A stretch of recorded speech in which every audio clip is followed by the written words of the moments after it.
Aparna Ramji from your Aparna's Unplugged. இப்போ பார்த்தீங்கன்னா நம்ம லேட்டஸ்ட்டாக நம்ம சினி ஃபீல்டில் நிறைய டைவர்ஸ் வந்துட்டு இருக்கு. ஸோ இது எல்லாருக்குமே ஒரு மன உளைச்சல் தான் ஏற்படுத்துது. கல்யாண வாழ்க்கைங்கிறது எல்லாருக்குமே ரொம்ப முக்கியமான ஒரு விஷயம். எல்லாருமே பண்ணிக்கிறாங்க, குழந்தைகள் எல்லாமே வந்து வளர்ந்து வந்ததுக்கப்புறம் டைவர்ஸ் அப்படிங்கிற ஒரு இது கால முறிவுங்கிறது, கல்யாண முறிவுங்கிறது வந்து ரொம்ப கசப்பான ஒரு விஷயம்தான். அது சினி ஃபீல்டில் இப்போ கொஞ்சம் ரீசெண்டாக ஜாஸ்தியாகவே நடந்துட்டு இருக்கு அப்படின்னு கூட சொல்லலாம். அப்படி பார்த்தீங்கன்னா இப்போ நம்ம ஜெயம் ரவி ஆர்த்தி அவங்களோட முறிவு கூட ரொம்ப மனசுக்கு கசப்பாக தான் இருக்கு. ஏன்னு பார்த்தீங்கன்னா என்னென்னமோ விஷயங்கள் சொல்கிறாங்க. அவங்க மாமியார் கட்டுக்கோப்பில் ஜெயம் ரவி இருந்ததாகவும் சொல்கிறாங்க.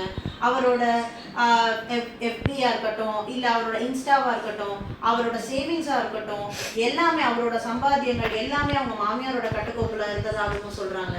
என்னால் தன்னிச்சையாக செயல்பட முடியல அப்படின்னு ஜெயம் ரவி ரொம்ப வருத்தப்பட்டதாகவும், இத்தனை வருஷமா நான் பொறுத்துக்கிட்டு இருந்தேன், பட் இனிமே என்னோட சுயமரியாதையை என்னால் விட்டு கொடுக்க முடியாது, so I am coming out of my marriage life அப்படிங்கிற மாதிரி ஜெயம் ரவி சொல்லிட்டு இப்போ ரீசெண்டாக அவரும் மும்பைக்கு போய் செட்டில் ஆகிற மாதிரி பேசியிருக்காரு. இன்னைக்கு மார்னிங் கூட அவர் வந்து இன்னைக்கோ நேற்று ஈவினிங்கோ தெரியல, மும்பை ஏர்போர்ட்லேருந்து பேட்டி கொடுத்துருக்காரு மக்களுக்கு. நான் கொஞ்ச நாள் மும்பையில் செட்டில் ஆக போகிறேன், எனக்கு இந்த ஊர் ரொம்ப பிடிச்சிருக்கு, இன்னும் கொஞ்சம் ஹிந்தி ஃபிலிம்ஸும் எனக்கு நிறைய வருது, so Tamil and Hindi films ரெண்டுத்தையும் சேர்ந்து பண்ணுறேன் அப்படிங்கிற மாதிரியான அப்டேட்ஸும் நம்ம ஜெயம் ரவி சார் கொடுத்துருக்காரு.